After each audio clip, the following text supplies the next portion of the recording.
আলতু ফালতু কাহিনী শোনার জন্য কেউ আসে না।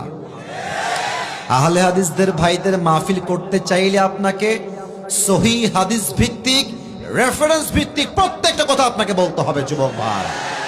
এটা আহলে হাদিস ভাইয়েরা অনেক অনেক বেশি সামনে এগিয়ে। তবে আমরা বড্ড অসফল এক জায়গায় যে বেশিরভাগ মাহফিলে আমাদের শ্রোতারা আসে আলতু ফালতু কাহিনী, কিচ্ছা কালাপ শুনতে, এবং এই কিচ্ছার আলাপ শোনার জন্য দেখবেন লাখো মানুষের ঢল নামে। ইভেন একটা বিষয় খুব খেয়াল করবেন, এই দেশের সিস্টেমটা হচ্ছে, আমি জানি এটা সবার জন্য শুনতে তিতা, এটা আমার জন্য আরো বেশি তিতা।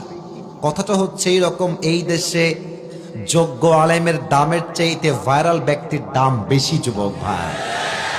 শুনতে তিতা, আমার জন্য তিতা, আপনার জন্য তিতা, বাট সত্য এটাই।